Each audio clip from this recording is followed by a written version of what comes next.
Hello there. Welcome to this episode of Force Ghost Conversations. This is your host, Anthony King, and this week I'm going to take a deep dive look into Willow, Episode 5, titled Wildwood. Now, before we get started, I'm inviting you to join the conversation with us. We can be found on Twitter and Hive at Force Ghost Pod. You can also follow us on Facebook, Instagram, YouTube, and TikTok just by searching Force Ghost Conversations. We look forward to connecting with you on those platforms. Also, please be sure to subscribe, rate, and review the podcast on your listening site of choice. Finally, please be sure to check out our TeePublic store in order to buy some Force Ghost Conversations merchandise. And without further ado, it is time to gather around the campfire for some Force Ghost Conversations.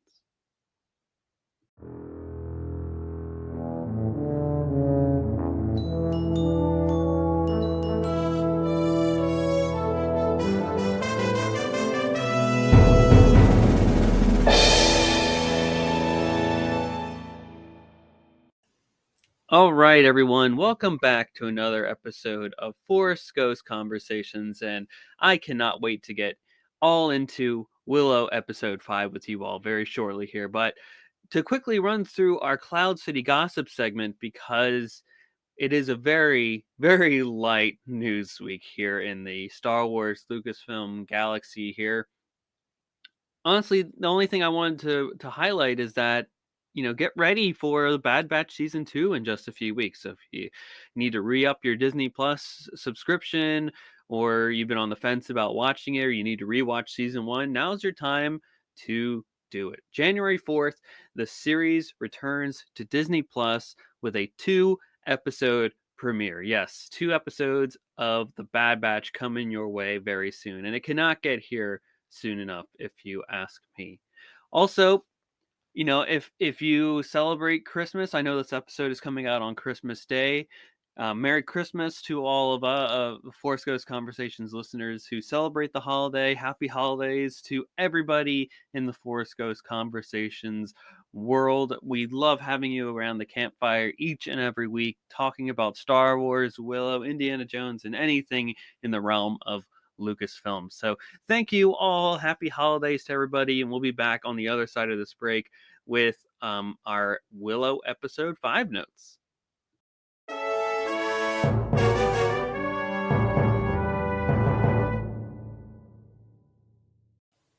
Okay, everybody, it is time to talk about Willow episode 5, titled Wildwood, which is probably the plainest title of all the episodes thus far, aside from the Gales. But the Gales was determining what are the Gales? What does that mean? Wildwood kind of is very clear about itself. It's literally wild wood. It's a perilous journey through the woods, and that's exactly what this episode is, for the most part. This episode is very odd. It is weird. It is strange. It is kind of all over the place. But I say that in the best way possible.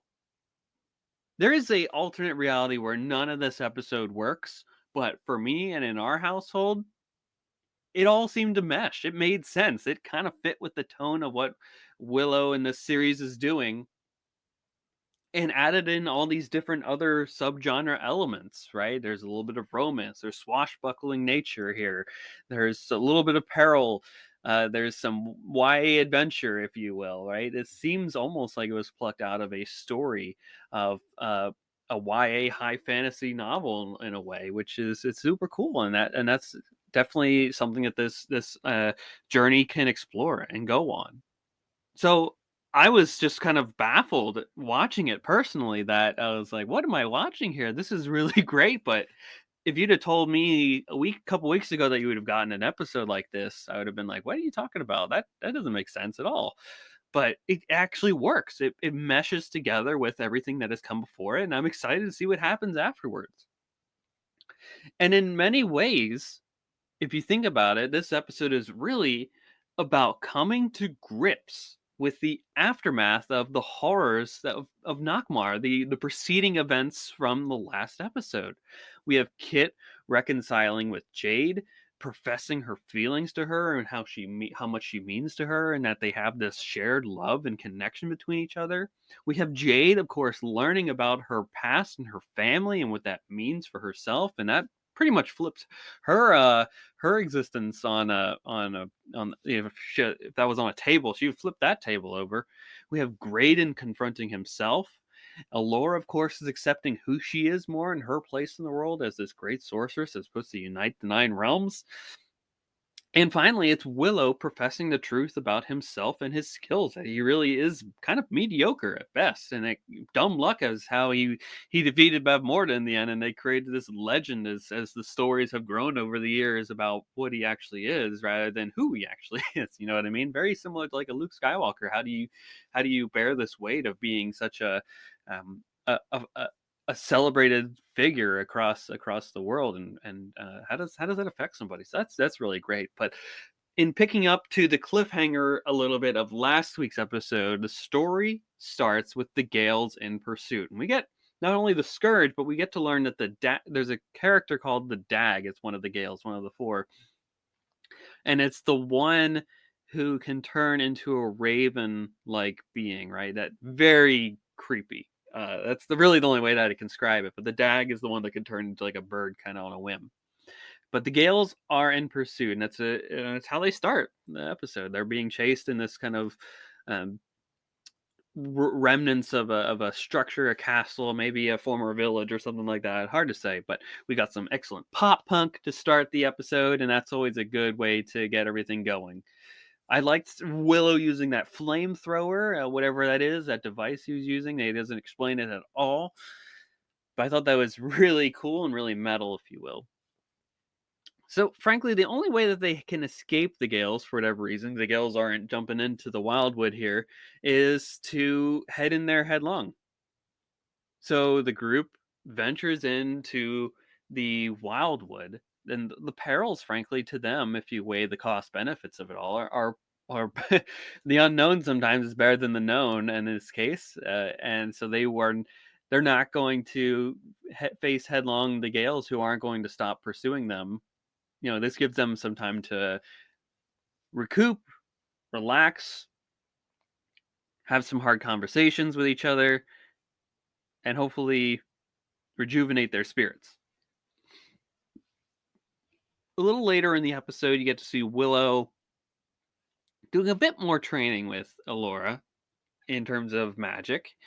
And I think this is you get some little bit of cool canon here about the Shirlandrea's wand, which is a splinter from the great tree. I like that. I don't know what that means really, but it's kind of tip of the iceberg of what is this great tree, what are the kind of the magical, mystical elements of the realm that is still going on. But Allura still obviously has a lot of skills to learn yet, despite creating the tree out of nothing basically, and of course saving Graydon in the last episode. And speaking of Graydon, he's absolutely he just infatuated with Allura. He's so buzzing hard for her, and Borman can see that from a mile away, and he kind of like ribs him for that. He's like, "Come on, what are you doing here, man?" But of course, we get right to the meat of it all. This is kind of like the spooky part of this episode in a way that we get a Bone Reaver attack. They've literally walked right into Bone Reaver territory here. If you recall, the Bone Reavers were the group of raiders that kind of attack them when they're in the first episode trying to find Willow. And the group is taken captive and sent to their camp. And again, I think the Bone Reavers just in general are so metal.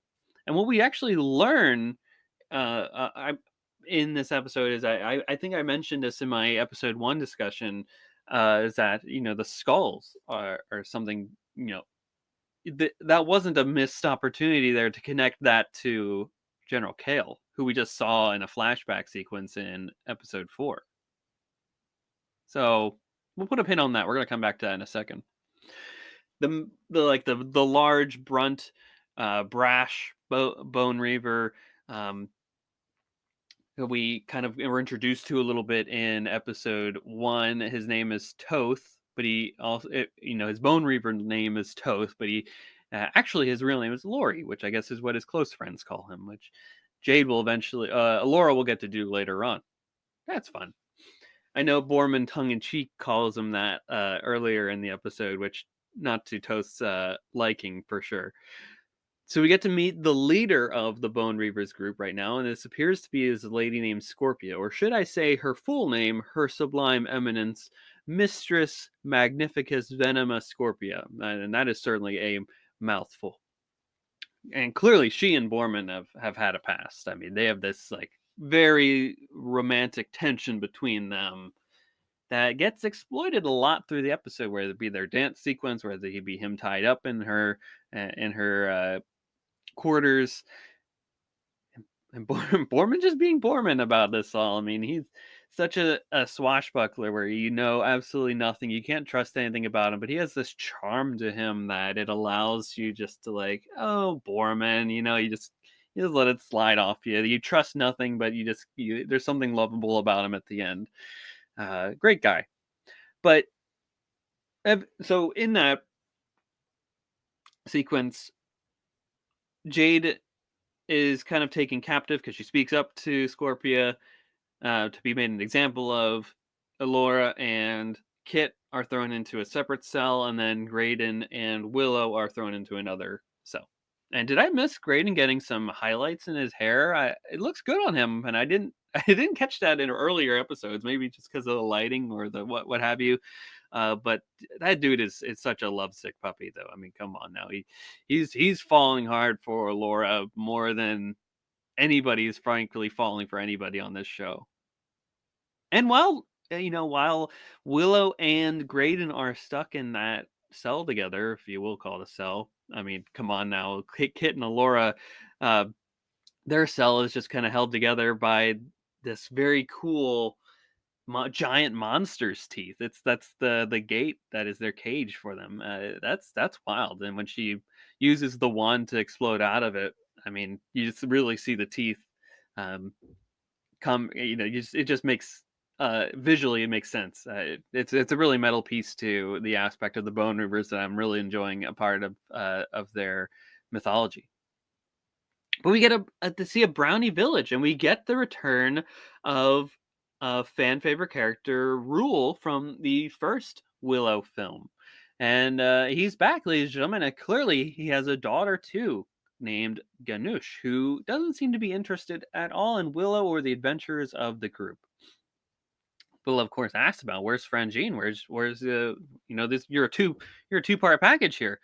And Frangine evidently has moved south, so they kind of explain where he went. He claims, quote unquote, for the weather. So we'll see what if that has any greater meaning. But the brownie effects have expanded tenfold, frankly, since the first film. I know that can probably seem like it's the most aged effect of the original movie, but I think we've gotten to such a place now where we're clearly in a realm where this really looks excellent here.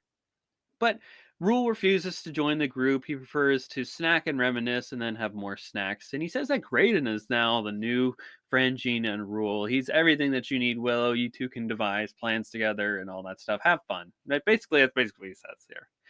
I thought that was neat. Just a great way to get some of these connective pieces again from the first movie back together. And to also move towards the future. Makes sense. I would be remiss, ladies and gentlemen, if I did not at all comment on Borman's story that he tells Scorpia. And I'm not going to get into the details of that story because, it's all a lie. Like, he's telling her one thing and then it's flashing back to the actual sequence where he didn't fight his way out through bloodlust of the trolls and Skellen, right? He kind of just hopped in a vat and found his way out eventually. Skellen too looks a lot like the minds of Kessel from Solo: A Star Wars Story, which that's just kind of my interpretation of that. Maybe you all caught that at home, but that was kind of just how I viewed it. I was like, oh, that's a neat Easter egg, if you will, because I know John Kasdan worked on both. But what is that Borman shower scene, ladies and gentlemen? What's going on there? That was probably like the moment of the episode where I was like, okay, we're transitioning to something here. This is different from anything that they've done before. This is really tongue in cheek. This is campy. This is we're accepting it, right? We're we're not just dipping our toes in the water here, we're showering in it. And holy cow, did I love it. I don't know what it is about it. If this would probably happen in any other show, I may have had a different response to it, but whatever reason it did, it just worked for me. So after they use Cherlindrea's wand, Kit and Laura to escape, there's this little fight sequence that they have. Jade releases herself from her bonds, and she has a little fight with Scorpion. And a mark is revealed on her neck, on the back of her neck, and Scorpia too evidently bears that mark.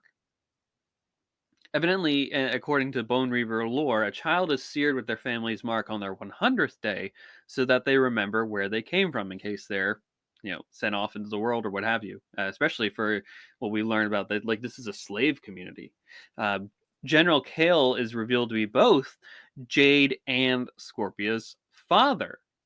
So that makes sense then as to why she saw him at Nakmar. It's not the story that she was told earlier, where General Kale murdered her parents, and she was the survivor that was taken by Tirasleen soldiers as they were coming through there.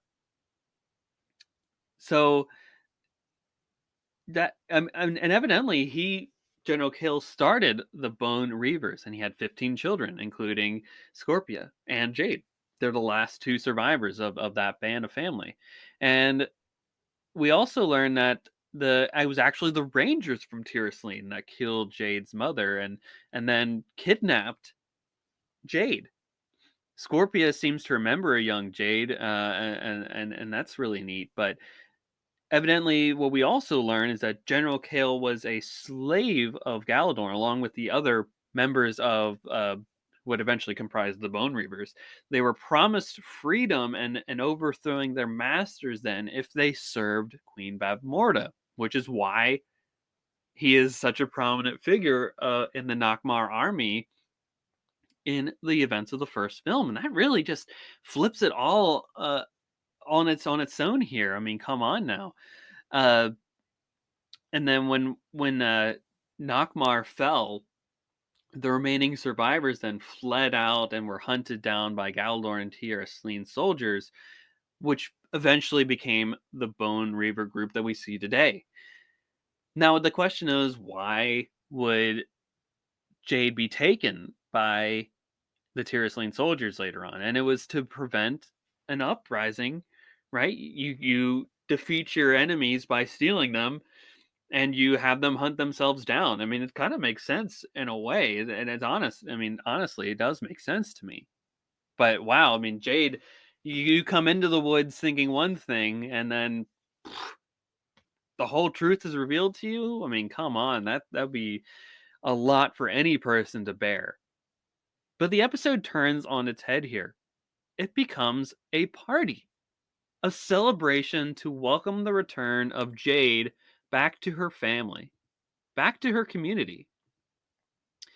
And I'm glad, let me tell you what, in this sequence that Alora gets a new outfit, that is something that we've been talking about in our household a lot, is how this girl needs to get rid of these sleeves here. This is not practical at all. It worked for a Tirasleen baker or someone that's working, working for the royal family and all that stuff. It works then, but not practical for out in the field. And the getup that she dons later on is a good touch for her. I think that works. And I mean, come on, Graydon loses his goatee too. I mean, it looks better on him if you ask me. I'm not used to seeing the actor with some facial hair, but woof woof. It's kind of funny how they're like, women like beards. Though I wish you would have told me that. That's a funny interaction sequence that they had there. Because he wants to look good. He wants to present himself well to Alora. He thinks that maybe a clean shaven face is what she's looking for, and that's not. I mean, I hate to break it to you, man, but you can try all you want. You can try all you want. Try all the things you want in order for her to fall for you. But give every avenue a chance. I mean, who's to say? Um, I mean, yeah, just amazing. But I love the callback scene to Raiders of the Lost Ark with the drinking scene where Kit is out drinking the other person there, kind of a Marion reference for that in that film. There's the dance scene with slow music, like I alluded to earlier, and it's just wow, what a party! What a party! Some of the last things that I wanted to talk about here in this episode that stood out to me is just like, wow, I mean, look at what Jade was presented all of her life, and now that that's been torn asunder, if you will. I mean, she now gets the clarity of knowing her past and having this family that she never thought she had, and having the status and position amongst this Bone Reaver group that is for rebellion, for freedom, for justice, what have you. And the fact that she's in love with one of the source, if not the source of you know, putting her in that position, right? Removing her family, taking her in against her will, raising her to believe this false narrative. But at the end, Jade and Kit can be better. They love each other. They can see past these issues, and they can work together to build a better tomorrow. They can literally be a bridge of two worlds, right? Think about that. They can really make some headlong ways into creating a better realm for the world, which is excellent. I don't know if they're thinking about that right now because they have to actually profess their love to each other, which they do later in the episode. But I just got really like excited about the prospects of that and what their relationship could signal for the future of this realm. I thought that was great. So with the truth plums being out and about, Willow loudly admits that he's mediocre at best, an aging, talentless hack, which is something that he had to come to grips with from the events of Nakmar. Allura, of course, hears that too, so I think that's going to come up later on in the series. Uh, she's probably going to say like, "Well, why have you been training me so hard and being so hard on me when you can't even do all this to begin with?" But maybe Willow is a bit better than what he's leading on to believe. At least he just has to accept what happened at Nakmar and all that without and even Nakmar earlier on too in the first movie where it just kind of was dumb luck that that Queen Bavmorda was defeated, which is something that all the legends and stories were based around is all that. So once you overcome that and you're able to move forward, then you have a fresh fertile ground in order to create whatever it is that you want to create with your life. Yeah. And of course, not the series, but the episode ends with Jade and Kit having such a beautiful and heartwarming scene together, where Kit finally professes how she feels for Jade and how important she is to her life. I love the line that um, Jade says to Kit at the end there before what the later event I'm going to talk about happens.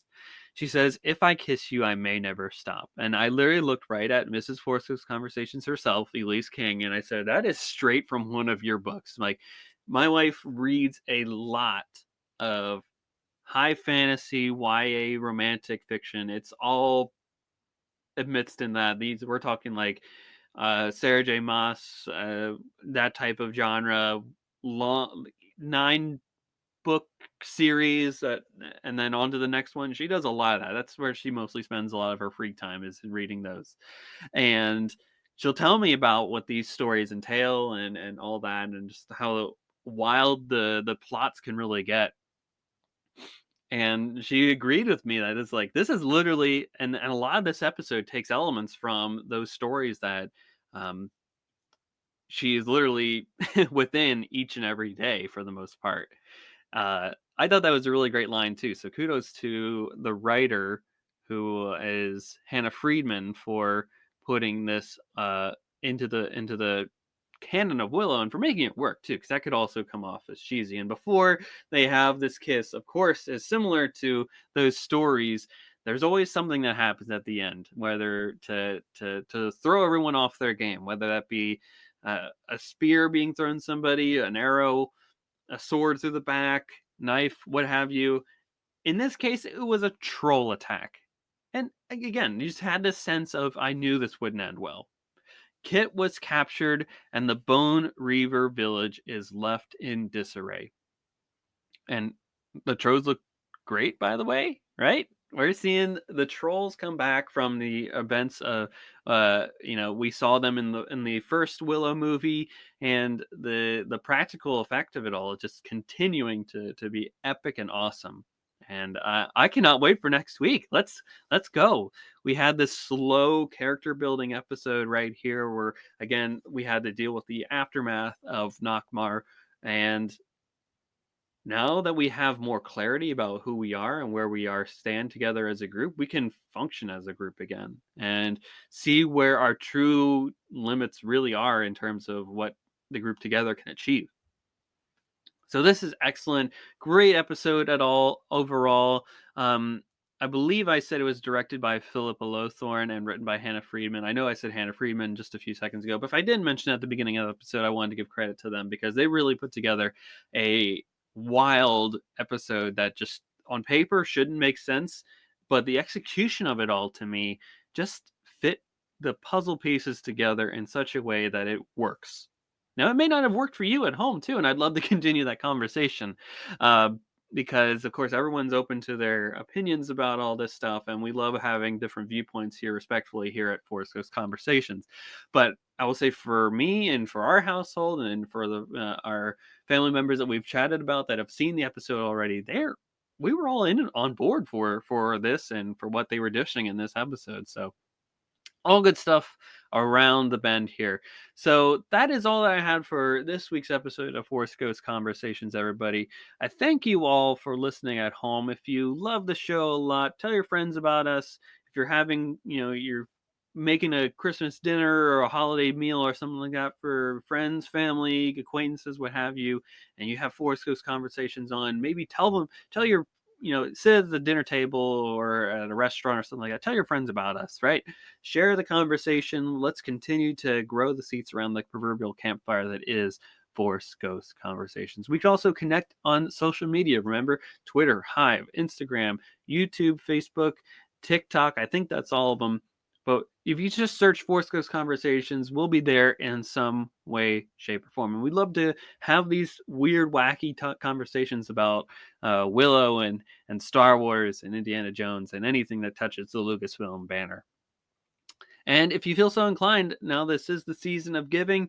I'm sure there will probably be some post-holiday sales on TeePublic. If you love Force Ghost Conversations, or maybe you have a friend you want to introduce to Force Ghost Conversations, you can always get them merchandise. We have t-shirts, hoodies, blankets, pillows, I think, iPhone cases. It's all there.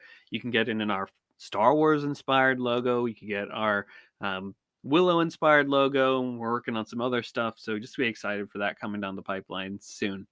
And we also have a special episode coming out next Wednesday featuring a very special guest, so get ready for that one, ladies and gentlemen. You don't want to miss out on that one. So we'll be back before you know it in your podcast feeds sooner than you expect, probably, because we typically do our weekly Wednesday releases, but because there's been so much Star Wars coming out lately, we've been doing 2 episodes a week.